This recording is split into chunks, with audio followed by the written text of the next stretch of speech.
Il est 19h50, bonsoir à tous, voici les titres de l'actualité de ce mercredi 29 janvier 2025.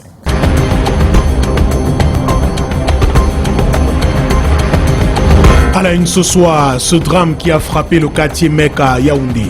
Un camion transportant un conteneur s'est violemment renversé sur un taxi. Un accident tragique qui a fait 2 morts et 2 blessés graves. La scène, empreinte de douleur et de chaos, rappelle les mêmes accidents dans les mêmes circonstances toujours à Yaoundé. Cet incident tragique soulève une nouvelle fois la question de la sécurité routière dans la capitale. À la une également, ce soir, l'enseignement secondaire camerounais confronté à une crise sans précédent. Plus d'1 millier d'enseignants sont portés disparus depuis 5 ans. L'alerte est donnée par le ministre des Enseignements secondaires. Ce phénomène alarmant, conséquence directe de conditions de travail précaires, révèle l'ampleur de l'exode des enseignants vers des horizons plus prometteurs. L'immigration, en vidant nos établissements scolaires, menace de saper les fondations de notre système éducatif. Dans l'actualité également, ce mercredi, le ministère des Transports qui vient de démanteler un réseau de corruption et d'escroquerie qui sévissait sur les routes. Des agents ou prétendus tels qui exigeaient des sommes indues des usagers lors des contrôles illégaux. Ces pratiques découvertes en flagrant délit mettent en lumière un système de raquettes organisé qui ternissait l'image des autorités et mettait en péril la sécurité et la confiance des citoyens. À l'étranger, c'est désormais officiel, le Mali, le Niger et le Burkina Faso ne sont plus membres de la CEDEAO. Les 3 pays de l'Alliance des États du Sahel avaient annoncé leur retrait le 28 janvier de l'année dernière avec effet immédiat. Les statuts de la CEDEAO prévoyaient un délai d'1 an à compter de ce mercredi 29 janvier. Les 2 parties considèrent donc que ce départ est effectif. Voilà pour le sommaire.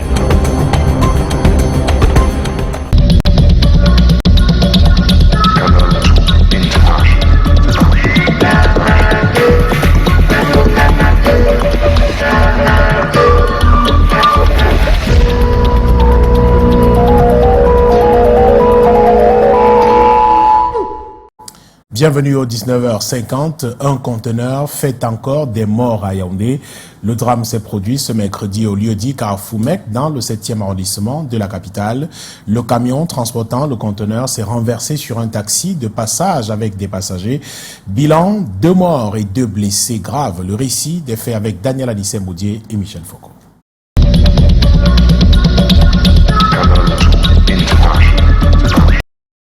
Sur ces images amateurs, des riverains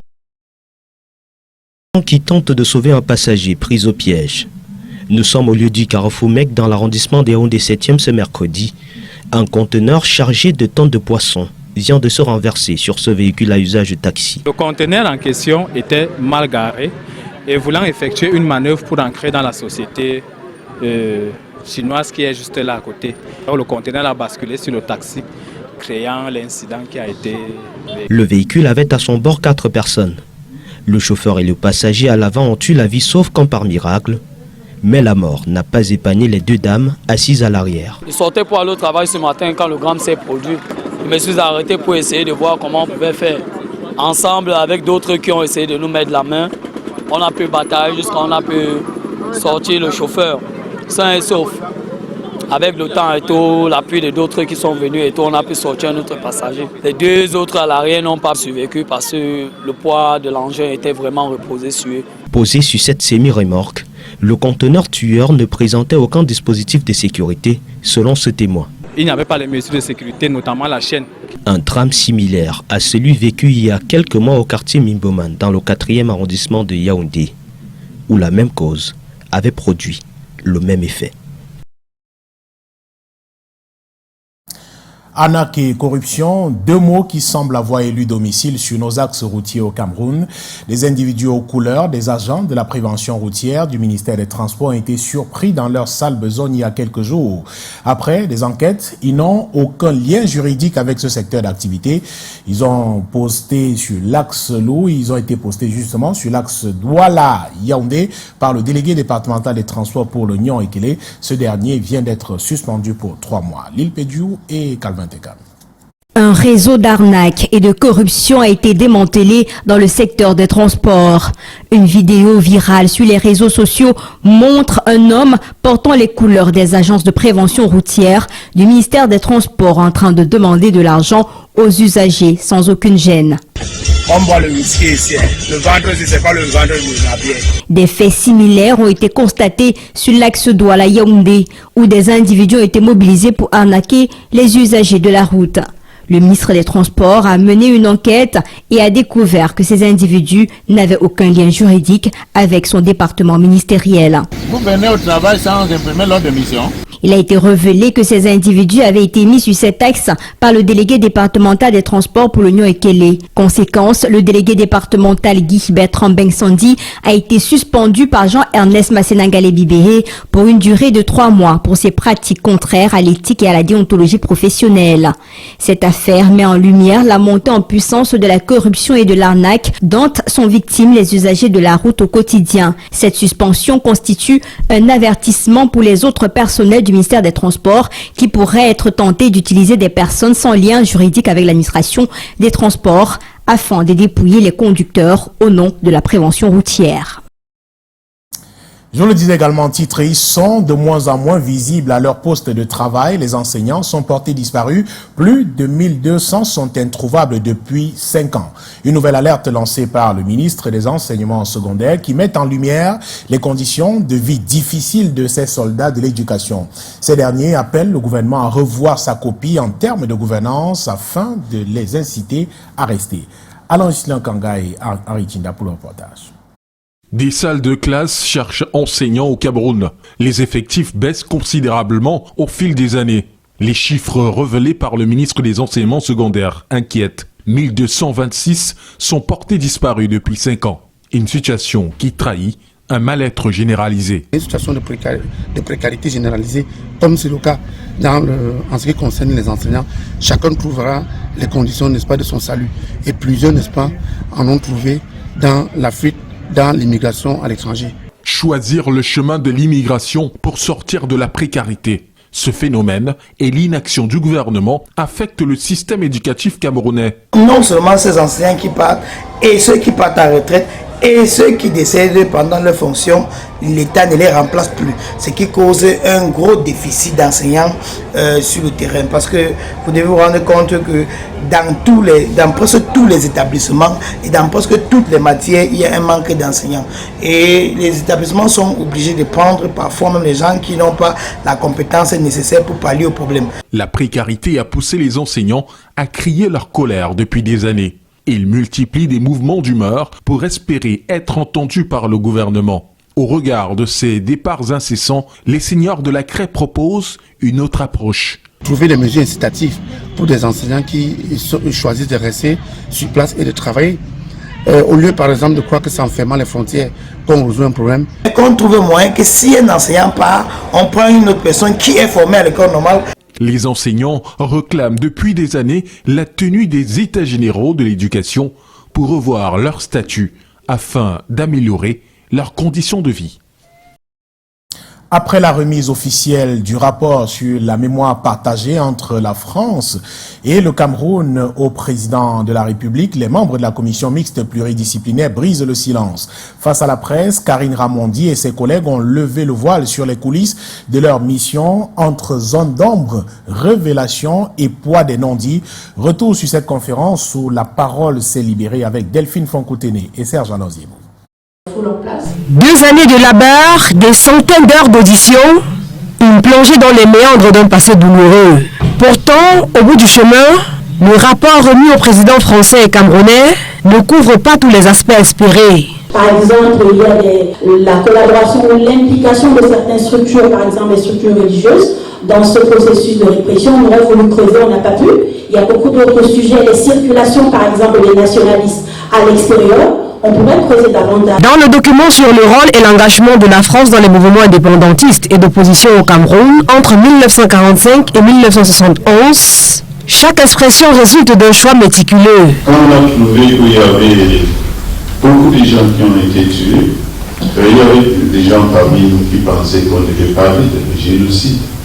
Mais on s'était battu ensemble. Mais on a trouvé que Vu le mot génocide, on ne pouvait pas décliner qu'il y a eu génocide. Malgré des parcours, des âges et des nationalités divergents, les 14 membres de la commission ont fait front commun. Nous avions chacun ses sensibilités.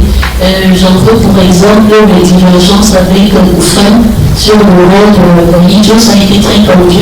Et Dieu sait combien de fois nous avons dû écrire des parties ensemble. Face à la presse ce mardi soir, une question surgit. Pourquoi le rapport ne respecte-t-il pas le bilinguisme officiel du Cameroun? Et ce que je peux vous dire, c'est que l'éditeur s'est engagé à ce que vous ayez une version entre septembre et octobre 2025, dernier délai. La conférence de presse de ce 28 janvier se tient après la remise du rapport au président de la République, Paul Biya. La suite de l'histoire reste attendue.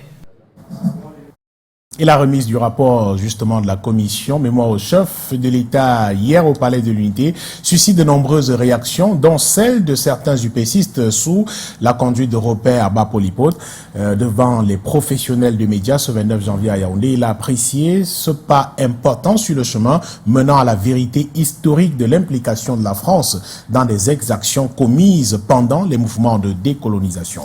Joël Jom 3 pour le reportage. Auréolé de l'écharpe rouge vif de l'Union des populations du Cameroun, UPC, encadré par des camarades et face à la presse ce 29 janvier, Bapolipote dit avoir été submergé d'émotions en voyant le rapport de 1000 pages de la commission mémoire être remis au président Paul Biya. Beaucoup d'émotions parce que c'était un moment rêvé par notre peuple. Beaucoup d'émotions parce que nous avons vu la consécration de l'engagement d'un homme. Bapolipote salue un pas important permettant de lever un pan de voile sur ce qu'il s'est passé au Cameroun entre 1945 et 1971, tout en relevant que le fruit de ces 2 années de recherche sur le rôle et l'engagement de la France contre les mouvements d'indépendance et d'opposition au Cameroun de 1945 à 1971 a été possible grâce à la volonté du président de la République, une vision cadrant avec celle des pères fondateurs de la nation. Et à travers cet acte, il assume le patrimoine politique de Ruben Oumiobe, de Charles Assalé, de Mbouli Léonard et leurs compagnons. Alors que les Camerounais de tous les bords prennent connaissance du contenu de ce rapport, en consultation libre sur un site dédié, le moins que l'on puisse dire est que le débat ne fait que commencer. On peut contextualiser.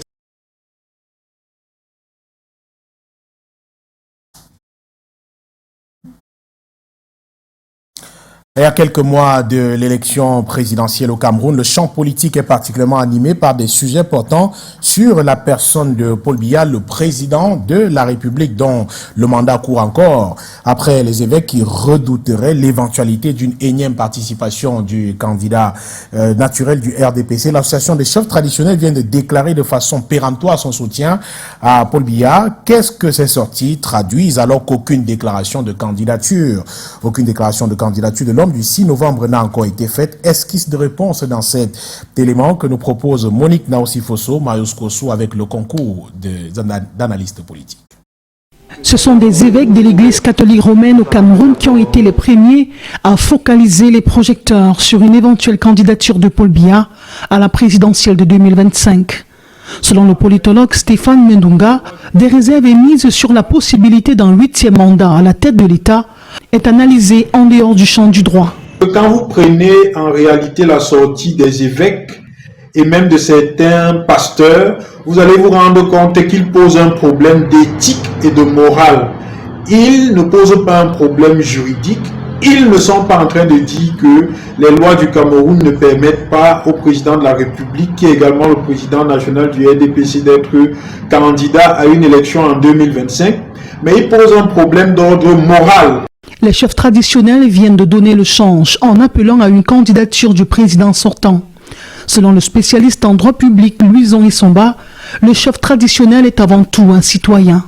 Aujourd'hui, il faut relever que les chefs traditionnels ont un triple statut. C'est-à-dire que ce sont des autorités traditionnelles, ce sont des auxiliaires de l'administration, mais aussi, comme je l'ai évoqué, ce sont des acteurs politiques et qui ont le droit de se prononcer sur un certain nombre de faits qui touchent la politique. Et je vais vous avouer qu'il n'y a pas mieux que les chefs traditionnels dans leur pouvoir d'orientation. Ce qui peut peut-être gêner dans cette sortie des chefs traditionnels, c'est qu'ils sont tenus par le principe de neutralité.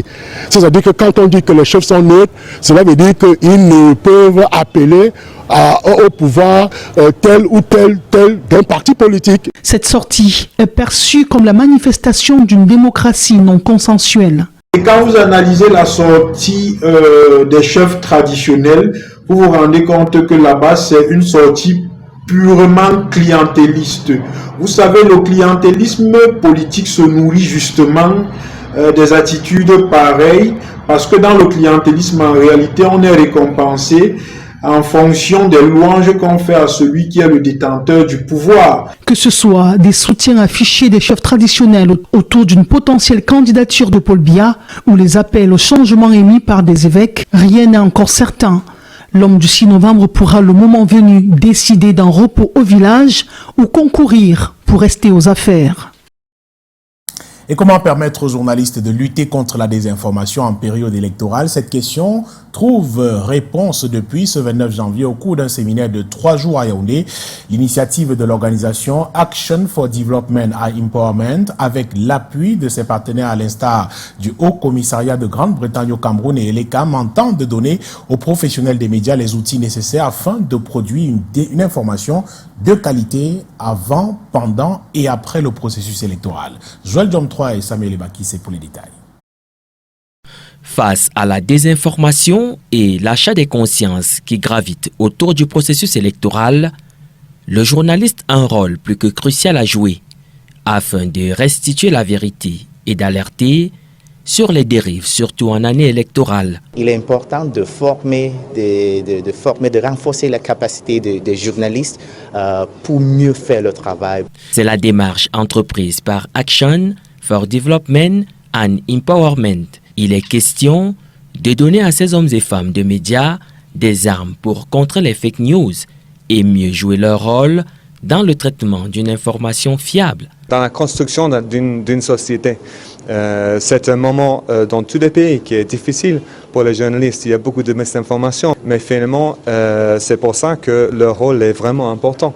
Des formateurs venus d'Elections Cameroun sont déployés pour apporter la ressource nécessaire à ces journalistes venus de plusieurs régions du pays.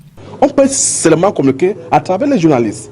Donc les journalistes sont un partenaire indisputable à Elections Cameroun. Les exposés sur des thèmes bien précis vont permettre à ces hommes et femmes de médias de mieux percevoir l'environnement électoral.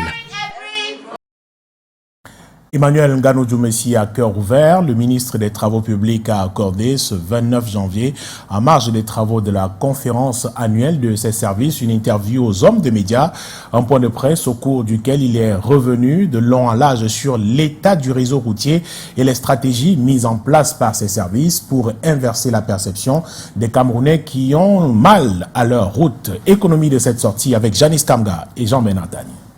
Communication offensive du ministre des Travaux publics ce 29 janvier pour dissiper le clair-obscur qui règne fréquemment au sein de l'opinion sur la situation des routes au Cameroun. Au scanner, les 121 875 km qui forment le réseau routier camerounais. Un réseau important dont le bitumage et l'entretien obéissent au canevas tracé dans l'agenda décennal 2020-2030.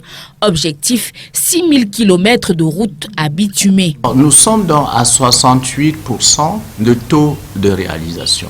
Et 940 sont en cours de bitumage. Je tiens à vous rassurer qu'à cet horizon, nous aurons bitumé les 6 000 km. Si des avancées considérables sont enregistrées, des difficultés viennent à chaque fois jeter une ombre sur le chemin parcouru. Outre la difficile mobilisation des financements, tributaire d'un climat économique délétère, il y a la question des crises sécuritaires. La route Babadjou-Bamenda, la traversée urbaine, nous en aurions fini depuis 2018. mais c'était les conséquences du terrorisme. Autre épine dans le pied du MINTP, les changements climatiques qui noient les efforts fournis. Nous avons eu ces conséquences des pluies qui ont rencontré avec les quantités d'eau des sections de drainage, des sections hydrauliques qui avaient été dimensionnées il y a 15-20 ans pour accueillir une quantité de pluie donnée. Toutefois, lorsque l'ingénieur de l'État va dans le détail de certains projets majeurs, il a de quoi se satisfaire. Bamenda, Manfé et Pont sur la Cross River, je vous suggère de visiter Yaoundé Bafoussam, nous l'avons achevé. Grand Zambi Kribi, nous l'avons. Il y a des routes. Des assurances sont données de ce que le travail de connectivité des différentes régions se poursuit sans relâche à travers le pays. Il est question, à travers cette politique routière, de favoriser la circulation des biens et des personnes, mais aussi l'intégration des populations. La saison des vœux du Nouvel An se poursuit. Ce mercredi, les hauts magistrats de la Cour suprême ont adressé leurs vœux au premier président de l'institution et au procureur général près de la dite Cour. La cérémonie empreinte de solennité était marquée par des discours axés sur le bilan de l'année écoulée et les perspectives pour 2025, une occasion pour la plus haute juridiction du pays de réaffirmer ses engagements et d'exposer les défis qui l'attendent. Delphine Fonkoutene, Sajarles Yebouyete. Audience particulière ce mercredi à la Cour suprême de Yaoundé. Magistrats, greffiers et autres acteurs de la haute juridiction sont réunis pour une cérémonie marquée par le bilan de l'année écoulée et les perspectives pour 2025. Dans son réquisitoire, le secrétaire général souligne une année 2024 intense. La juridiction du premier président a rendu au total 752 ordonnances, dont 289 rejets, 60 irrecevabilités, 212 suspensions d'exécution. Pour 2025, l'accent sera mis sur l'exigence, l'impartialité et le respect strict de la légalité. Le délai des bilans qui traduisent son activité, la justice par un règlement équitable et différent, dans le strict respect des normes en vigueur, concourt à l'instauration de la paix sociale, donne une visibilité à l'action de l'État et même lui confère la crédibilité. Après les discours, le personnel défile devant le premier président et le procureur général pour présenter ses vœux. Toutes les composantes de l'institution sont représentées. L'Assemblée générale, le parquet général, le Conseil supérieur de la magistrature, ainsi que les chambres judiciaires, administratives et des comptes. La cérémonie est également marquée par la remise de médailles à des agents méritants.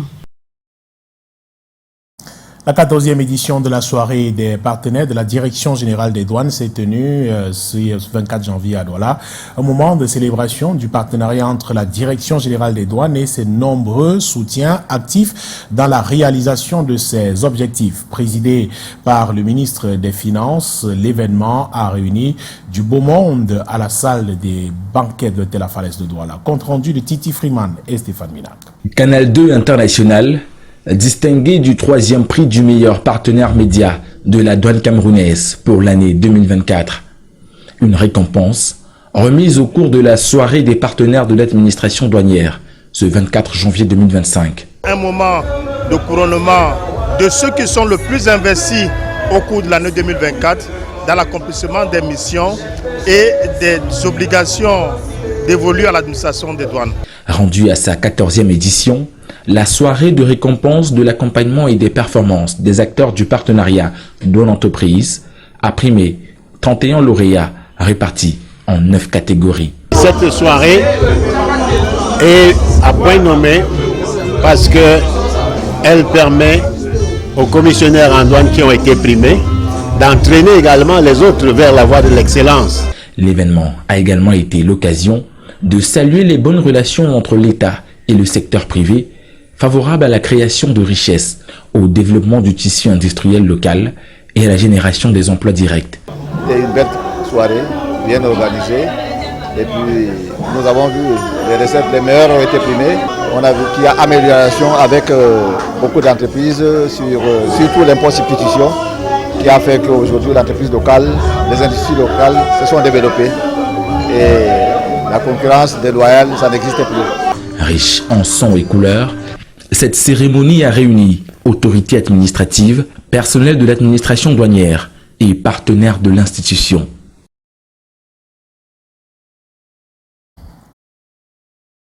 Repartons à Baganté ce soir pour reparler justement du phénomène d'inceste qui semble prendre de l'ampleur dans certaines localités du pays, considéré comme un acte infâme. La pratique alimente les conversations des habitants de la ville au regard de sa recrudescence. Les traditionalistes montent au créneau pour condamner ces pratiques. Suivons ce reportage d'Aaron Nazira sur les images de notre correspondant Abraham Sa. Entre les consanguins, c'est interdit. Entre frères et sœurs, c'est interdit.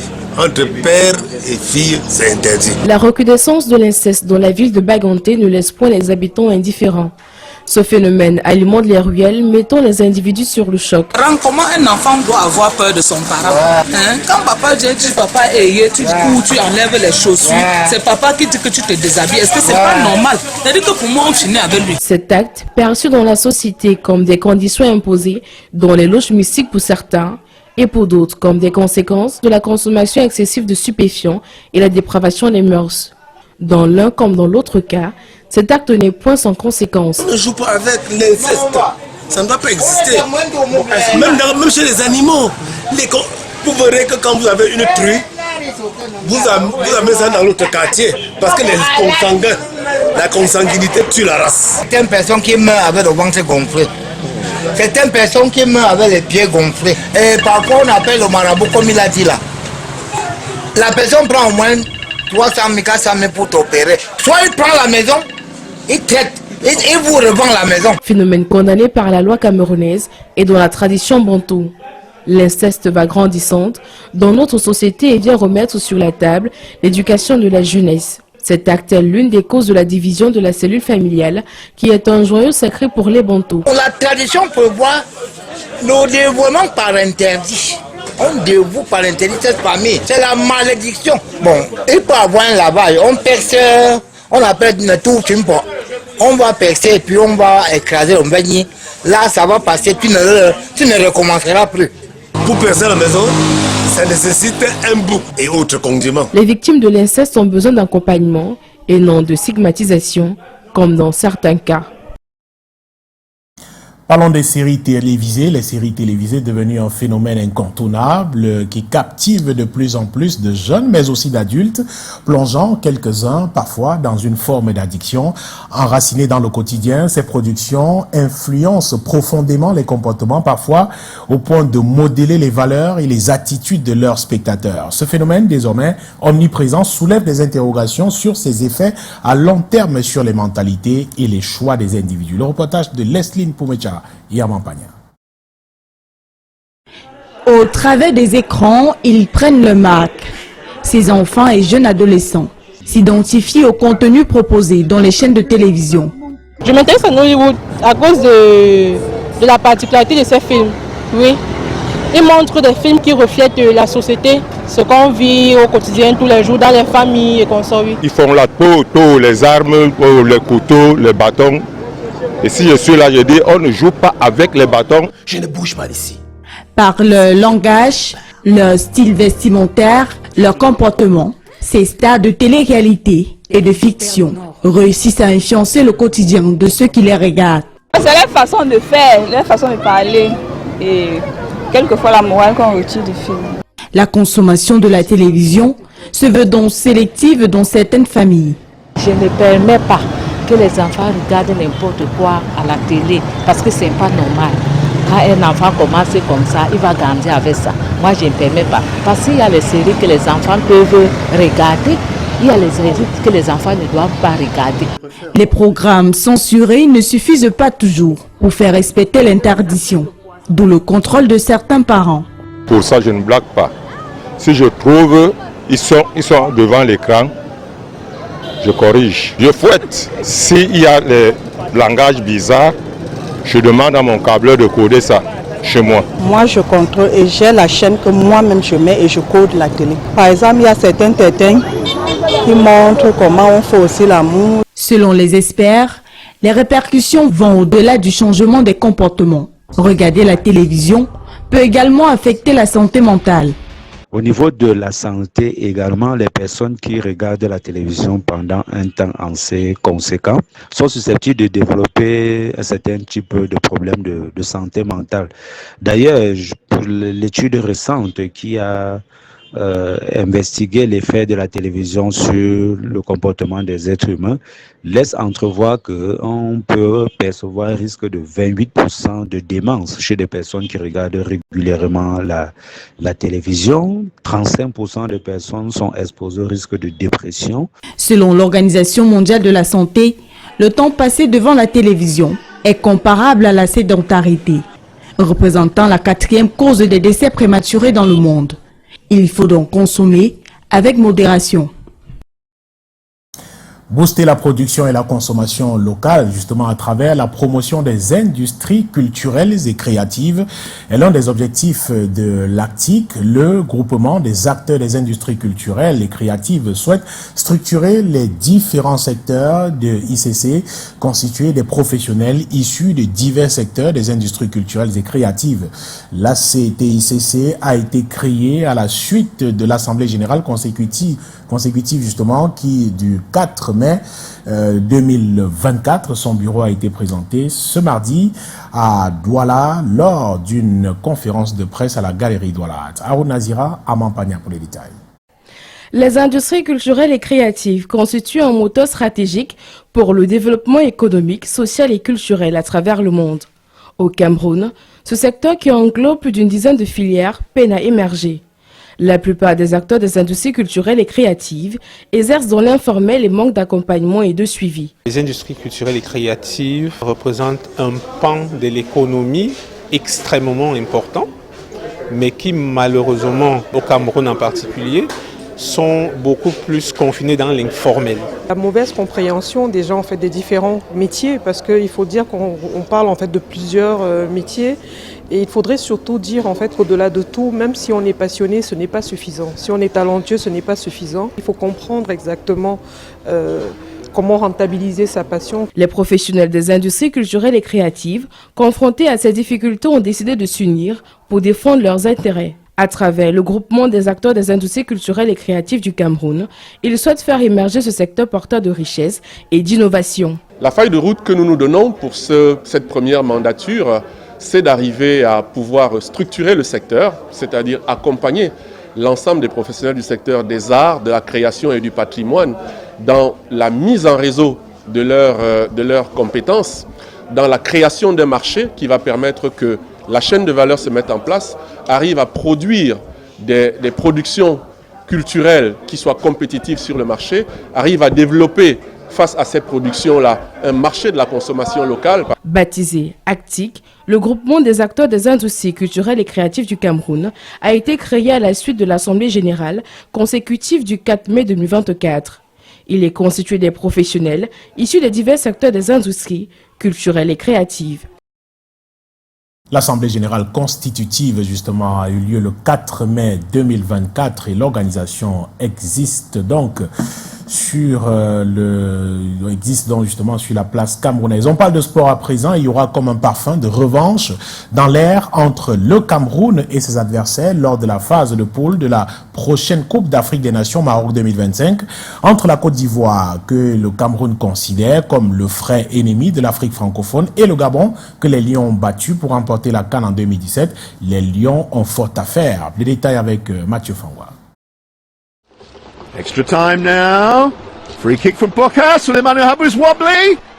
De toutes les confrontations entre le Cameroun et la Côte d'Ivoire, nous avons tous en mémoire le match historique du 4 février 2006 en quart de finale de la Coupe d'Afrique des Nations de football, avec à la clé un match nul, un but partout en 120 minutes de jeu et la fameuse interminable séance de tir au but remportée 12-11 par la Côte d'Ivoire. Gladwell scored your penalty. Eto'o with his second try. Oh! Eto'o sends up a weather balloon. Serious look again. Boing, it's in. Drogba puts them through. Chelsea's Didier Drogba with the golden foot boots Cameroon out of the competition. La Côte d'Ivoire et le Cameroun en phase finale de Coupe d'Afrique et en match de qualification, c'est un peu plus de 7 matchs. Les Panthères du Gabon se graissent sur le chemin des rois de la forêt. Le Cameroun et le Gabon se connaissent très bien et ont eu plus d'une confrontation en phase finale de la CAN ensemble. La dernière en date est celle du match de poule en phase finale de la Coupe d'Afrique des Nations de football 2017, ponctuée par un score de 0 but partout, avec la performance XXL de Fabrice Ondoa et ses coéquipiers. Ndong à la retombée. Ndong pour aller provoquer. Ndong encore. Ndong qui va écarter là-bas. Ce ballon dans la surface. La frappe de Bonga, le poteau. Oh, derrière le sauvetage énorme d'Ondoa. Le Gabon va sans doute être éliminé à cause de cet homme, Ondoa. Rendez-vous le 28 décembre à Marrakech pour une autre histoire entre le Cameroun et le Gabon. Avec seulement 5 participations en phase finale de la CAN, le Mozambique n'a jamais défié le Cameroun en phase finale. Mais à plusieurs reprises, les coéquipiers de Vincent Aboubakar ont défié les Mamba dans le cadre de la qualification en Coupe du Monde. Voici Escalmonde de ce soir avec Lil Piedjou et Calvin Tekam.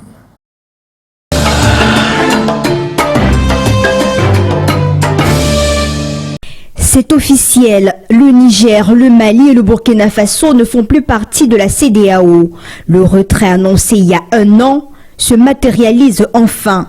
Ces pays de l'AES reprochent à la communauté économique des États de l'Afrique de l'Ouest de mettre en avant leurs intérêts au détriment des populations.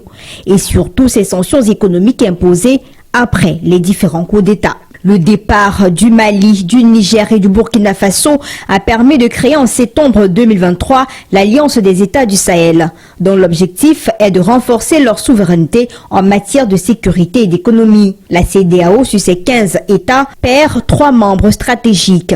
C'est une nouvelle ère qui démarre pour l'Afrique de l'Ouest. Pendant ce temps au Niger, des milliers de manifestants se sont retrouvés à Niamey pour célébrer le premier anniversaire du retrait de 3 pays de la Confédération Alliance État du Sahel de la CEDEAO.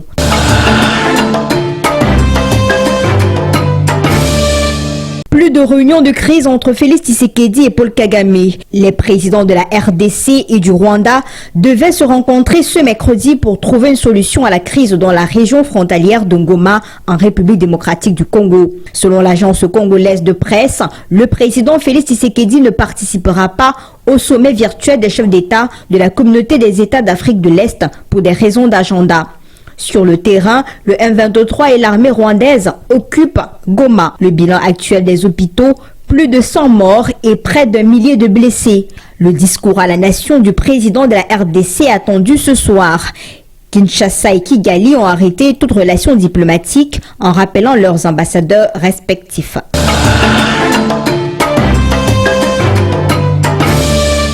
Plus de 3500 personnes ont été arrêtées par l'agence de police douanière et de contrôle des frontières aux États-Unis.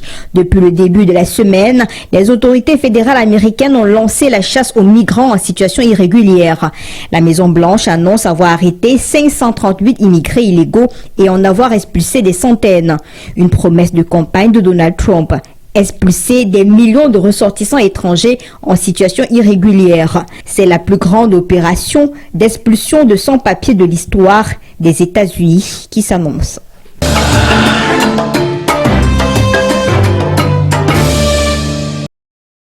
Voilà qui fait l'essentiel de l'actualité ce soir au Cameroun, en Afrique et dans le monde. Au nom de toute l'équipe de production de ce journal, je vous dis merci d'avoir suivi. Passez une excellente soirée sur notre antenne et je vous retrouve demain, 19h50. Prenez soin de vous.